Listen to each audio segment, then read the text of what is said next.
할렐루야. 3월 8일 금요일 새벽 기도를 시작하겠습니다. 사도신경으로 우리의 신앙을 고백합니다. 나는 전능하신 아버지 하나님 천지의 창조주를 믿습니다. 나는 그의 유일하신 아들 우리 주 예수 그리스도를 믿습니다. 그는 성령으로 잉태되어 동정녀 마리아에게서 나시고 본디오 빌라도에게 고난을 받아 십자가에 못 박혀 죽으시고 장사된 지 사흘 만에 죽은 자 가운데에서 다시 살아나셨으며 하늘에 오르시어 전능하신 아버지 하나님 우편에 앉아 계시다가 거기로부터 살아있는 자와 죽은 자를 심판하러 오십니다. 나는 성령을 믿으며 거룩한 공교회와 성도의 교제와 죄를 용서받는 것과 몸의 부활과 영생을 믿습니다. 아멘. 찬송가 401장 찬양하시겠습니다. 찬송가 401장입니다.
시편 48편 말씀입니다.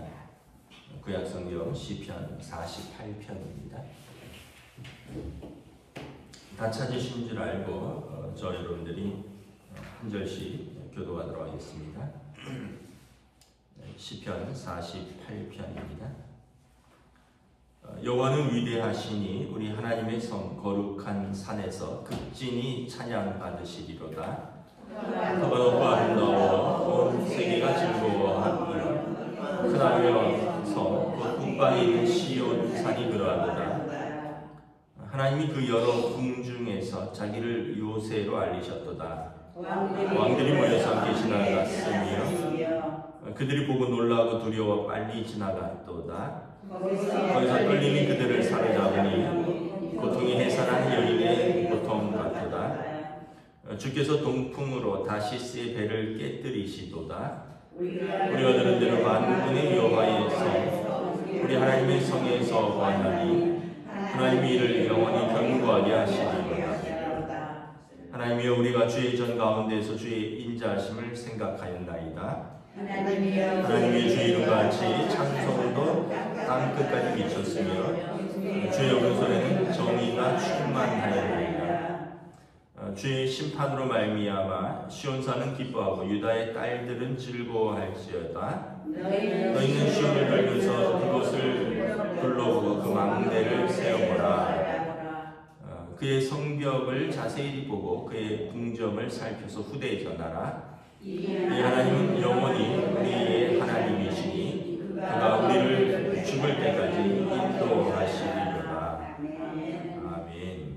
할렐루야. 네, 오늘도 또 우리에게 새날을 주셨습니다. 하나님께서 은혜와 평강으로 함께해 주시기를 축복합니다. 48편은 시온산에 임재하고 계시는 하나님의 위대하심을 찬양한 것입니다. 고라 자손의 시라고 했는데 레위 지파의 성가대라고 했습니다. 하나님을 찬양하고 하나님을 높이는 시입니다. 1절에 보면 여호와는 위대하시니 우리 하나님의 성 거룩한 산에서 극진히 찬양받으시리로다. 하나님의 성 거룩한 산이 있다라는 거예요. 그 산은 어디냐 하면 2절 보면 터가 높고 아름다워 온 세계가 즐거워하는 큰 왕의 성이고 북방에 있는 시온산이 그러하도다. 시온산이 하나님이 계시는 거룩한 산이고요. 그곳에 있는 성이 하나님의 성, 터가 높고 아름다운 큰 성이다라는 것입니다. 예루살렘을 말하는 것입니다. 시온은 그 예루살렘이고요. 그 예루살렘의 한 언덕 쪽인데 다윗 왕이 이제 그곳을 수도로 삼았죠. 그리고 이제 그곳에 다윗 성을 건축하였습니다. 그리고 솔로몬 왕 때 그곳에 성전을 지었습니다. 그러니까 다윗 성, 솔로몬 성전이 있는 곳. 이제 이스라엘에서는 상당히 높은 지역입니다. 더 높은 데도 뭐 있긴 있는데 그래도 예루살렘이 해발 고도가 굉장히 높습니다. 더 높게 느껴지는 이유는 뭐냐 하면 그 옆에 사해가 있는데 사해는 이제 해발고도라는 게 이제 해수면을 말하는 거거든요. 해수면이 0m가 해발고도입니다. 근데 이 사해는 해수면보다도 더 낮은 곳입니다. 그러니까 거기에서부터 여리고를 통해서 예루살렘으로 올라가니까 굉장히 높게 느껴지는 거죠. 그래서 그 산은 굉장히 높은 산이고 또 산이 높을 뿐만 아니라 하나님이 계셔서 높고 거룩한 산이고 성이다라는 것입니다. 산 좋아하시는 분들은 산에 이렇게 올라가시면 뭐 옛날 분들이 호연지기를 기를 수 있다 그러잖아요. 마음이 탁 트이고 좀 넉넉한 마음들 또 기상을 기를 수 있다. 그래서 뭐 가끔 저는 뭐 산을 잘 안 오르는데 그래도 옛날에 젊었을 때는 뭐 설악산, 지리산, 치악산, 뭐 서울에도 북한산, 도봉산은 다 가봤죠. 이렇게 올라갔던 산들이 한 1,500m 정도 될 겁니다. 1,500m 될 거고요. 우리나라에서는 한라산이 제일 높죠. 한 1,900m 정도 될 거고요. 개인적으로는 지리산하고 치악산이 좀 젊었을 때 올라가 봤는데 꽤 높은 것 같고 험하고, 그리고 태백산 자락에 살았기 때문에 맨날 산을 타고 살았습니다. 그래서 산에 가면 좀 신비한 것들이 있어요. 일단 그 온도가 다르고요. 그리고 산을 오르면서 땀을 쫙 흘리고 산에서 바라보면 밑에가 쫙 보이잖아요. 남산은 한 500m 정도 되는 산입니다. 해발 500m 정도 되는데 남산만 해도 올라가서 전망대에서 서울 시내를 쫙 보세요. 날이 맑은 날은 뭐 한강 건너까지 이렇게 저 멀리까지도 이렇게 보이는데, 그러면은 참 저쪽이 뭐 옛날에 우리가 살던 곳이다, 저쪽이 뭐 한남대교다, 저쪽이 뭐 잠실이다 이러면서 이렇게 보이거든요. 그러면 우리가 참 별것 아닌 사람들인데 저기서 그냥 저렇게 조그만 곳에서 오글오글 살면서 또 그러면서 뭐 마음이 상하고 그러면서 다투고 그러면서 뭐라 그럴까 뭐 이런 여러 가지 생각들이 나기도 합니다. 그래서 산에 오르면 겸손해진다 그러잖아요. 산을 오르면서 뭐 우리는 진짜 작은 한 피조물 중에 한 인간에 불과하구나. 그리고 그 산에 오르면서 또 이렇게 새롭게 어떤 결심을 다지기도 하고, 또 내려갈 때 더 중요하죠. 산은 올라갈 때는 이제 힘있게 올라가는데, 내려올 때는 다리가 힘이 빠져서 다리가 후들후들 떨리거든요. 그래서 내려올 때 더 다칠 수가 있습니다. 다리가 힘이 빠져서. 그래서 내려올 때는 뭐 그래서 산들이 참 주는 어떤 특별한 의미가 있습니다. 예루살렘에서 이제 그 시온산은 특별히 더 의미가 있는 것이 뭐냐면, 그 산은 하나님이 계시기 때문에 그렇다. 이 세상에서 제일 높은 산도 아니고요, 특별히 더 아름다운 산도 아닙니다. 그러나 그 산이 하나님의 성, 거룩한 산이고, 그리고 만왕의 왕이신 큰 왕의 성, 다윗성이 있는 곳, 하나님이 계신 곳이기 때문에 그 성이, 그 산이 아름답다라는 것입니다. 3절에 보면 여러 궁중이 있는데 하나님께서 그 성을 자기의 요새로 선포하셨다는 것입니다.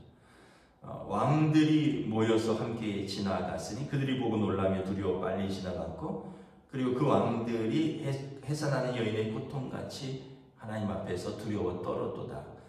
시편 이제 46편이 아수르의 산헤립 왕이 어마어마한 군대를 이끌고 예루살렘을 포위했었잖아요. 근데 하룻밤 만에 18만 5천 명이 죽고 그들이 물러갔습니다. 여러분, 바벨론의 그 큰 왕이 하룻밤 만에 고통에 해산하는 여인과 같은 두려움 속에서 물러갔습니다. 그리고 47편, 48편이 그 이후에 나온 찬양입니다. 이 거룩한 산, 이 거룩한 성에 하나님이 계시고 하나님이 우리와 함께 계시리라. 그 하나님이 우리를 지키시리라. 만왕의 왕 하나님이 14절에 보면 이 하나님이 영원히 우리 하나님이시니 그가 우리를 죽을 때까지 인도하시리로다. 그러니까 많은 왕들이 그곳에 하나님이 계시는구나, 두려워 떤다는 거죠. 7절에 주께서 동풍으로 다시스의 배를 깨뜨리시는도다. 다시스는 우리가 요나서에서 보면 요나가 니느웨라 가라는 명령에 불순종해서 반대편으로 가는데 그 배가 다시스로 출발하는 배입니다. 니느웨는 동쪽이고 다시스는 서쪽인데 스페인입니다. 스페인. 근데 그 다시스로 가는 배가 풍랑을 만나잖아요. 왜냐하면 사우디아라비아 그 아라비아 사막의 뜨거운 동풍이 지중해 차가운 바람과 만나면서 거기서 기류가 형성이 됩니다. 그리고 요동칩니다. 다시스로 가는 배들이 이제 그 지중해에서 큰 풍랑을 만납니다. 사도행전에 보면 바울 사도가 이 팔레스틴에서 엄청나게 큰 배를 타고 로마로 압송되어 가다가 유라굴로라는 광풍을 만나죠. 이게 이제 그 아라비아 광풍, 동풍과 지중해 차가운 기류가 만나서 여기서 형성되면서 큰 배들이 깨지고 이제 그런 것입니다. 그래서 다시 말하면 그 하나님의 성에서 그 위험을 설명하는 거예요. 하나님의 그 바람이 이렇게 강하다는 거예요. 큰 배들이 그 하나님의 그 산에서 불어오는 바람에 깨지고 그곳을 포위한 니느웨의 그 수많은 군대들이 한순간에 이제 다 물러가고, 왜냐하면 8절에 우리가 들은 대로 만군의 여호와의 성, 우리 하나님의 성에서 하나님이 그곳에 좌정하시는 것을 보았기 때문이다 라는 것입니다. 그래서 8절에 보면 하나님이 이 성에 내재하고 계신다, 내주하고 계신다. 하나님이 우리와 함께 계신다. 그래서 9절에 하나님이여 우리가 주의 전 가운데 하나님의 인자하심을 생각하였나이다. 하나님이 그 성에 계시고 하나님은 인자하심으로 우리를 다스립니다. 또 10절에 보면 정의의 하나님이 자기 백성을 공의로 지키실 것입니다. 주의 오른손에 정의가 충만했고 그래서 불의한 모든 세력들은 그 산에서 깨어질 것입니다. 주의 심판으로 말미암아 시온산은 기뻐하고 유다의 딸들은 즐거워할 것입니다. 하나님이 공의의 하나님이 그 성에 사는 백성은 하나님의 정의에 기뻐할 것이다. 그리고 너희는 시온을 돌면서 그곳을 세워보고 그 성벽을 자세히 살펴보고 그 궁전을 살펴서 후대에 전하라.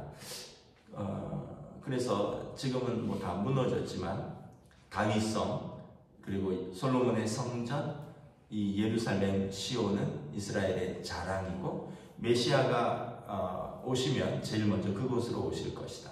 회복하러 오실 것이다 라고 그들이 고백하고 있는 것입니다. 우리가 이렇게 보면 살면서 사람들이 자랑할 것도 많고 의지할 것도 많고 두려울 것도 많습니다. 근데 보면 우리가 자랑하고 의지하고 또는 그거 두려워하는 것이 우리가 보이는 것, 들리는 것 그런 것들입니다. 눈에 보이는 것, 또 들리는 것. 그래서 우리가 대부분 남들보다 뭐 하나 더 있으면 눈에 하나 더 보이니까 또 남들보다 뭐 좀 더 또 뭐 더 이룬 것이 있으면 또 남들보다 더 가진 것이 있으면 그러면 이제 그걸 의지하고 그걸 자랑하고 그리고 그것을 잃어버리면 크게 슬퍼하고 또 그것 때문에 낙심하고 그것 때문에 염려하고 두려워합니다. 그런데 사실은 눈에 보이는 것은 있다가 없어지는 것입니다. 뭐 너 있지, 너 없지, 나 있어. 뭐 그거 별거 아니에요. 왜냐하면 뭐 죽을 때 그걸 갖고 갈 수 있는 것도 아니고 더 중요한 것은 뭐냐면 그곳에 하나님이 계시냐라는 것입니다. 내가 있는 그곳에 우리 가정에 우리가 섬기는 이곳에 그리고 내 마음속에 하나님이 계시냐라는 것입니다. 아브라함이 그랬죠. 롯 보고 롯과 아브라함의 종들이 그 어떤 소유권 때문에 다툴 때 조카 롯에게 양보합니다. 너 좋은 곳으로 가라. 네가 우하면 내가 좌하고 내가 좌하면 내가 우하리라. 그랬더니 조카 롯이 이렇게 눈을 들어서 보니까 동편에 좋은 곳이 있었습니다. 마치 에덴 동산 같았고 애굽의 나일강 유역 같았습니다. 물이 풍성하고 좋아 보였습니다. 거기가 소돔과 고모라였다 그랬습니다. 절로 가겠습니다. 그러니까 아브라함이 남은 곳은 그냥 광야였어요. 근데 아브라함이 그곳에 제단을 쌓습니다. 하나님께서 말씀하시죠. 아브라함에게 동에서 설을 봐라. 종과 횡으로 두루 다녀보아라. 네가 보는 것, 내가 밟는 곳, 그곳을 내가 내게 주리라. 그리고 아브라함이 그곳에 제단을 쌓으니 하나님이 그곳에서 그와 함께 하셨더라 말씀하셨습니다. 그래서 여러분 그냥 허허벌판에 있는 것 같지만 그곳에 하나님이 그를 찾아오셨고 그와 임재하셨고 그와 함께 하셨고 아브라함은 그곳에서 하나님을 기뻐했고요. 소돔과 고모라 그 화려한 성 그 당시에 에덴 동산 같았고 애굽성 같은 그곳에 갔지만 그곳에는 의인들이 아니라 죄인들이 가득해서 하나님께서 벼르고 심판을 벼르고 있었다는 것이라는 거죠. 그러니까 우리가 여러분 눈에 보이는 것, 귀에 들리는 것 어떤 현상들에 현혹되면 안 되고 더 중요한 것은 나에게 하나님이 있느냐라는 거예요. 우리의 가정에 하나님이 있느냐라는 것입니다. 또 우리가 이렇게 뭐 자녀들을 키운다거나 또는 우리의 어떤 자녀들의 미래에 대해서 생각을 할 때 좋은 대학을 가고 좋은 직업을 가져야 되고 그래서 또 좋은 뭐 흔히 말하는 좋다라고 말하는 어떤 가정을 꾸려야 되고 그런데 그 가정에 하나님이 계신가를 한번 살펴봐야 돼요.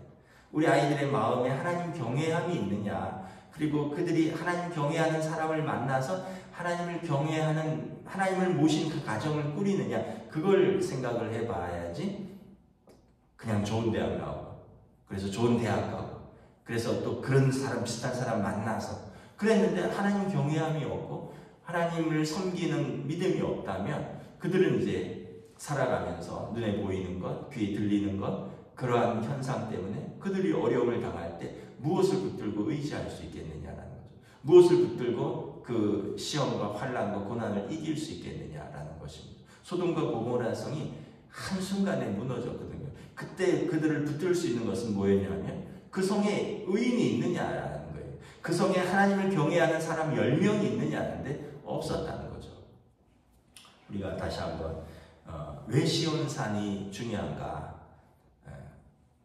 다른 사람들이 보면 별산도 아니고 별성도 아닙니다. 그러나 하나님이 그곳에 계시기 때문에 그 성은 아름답고 그 산은 크고 존귀한 성이 되는 것입니다.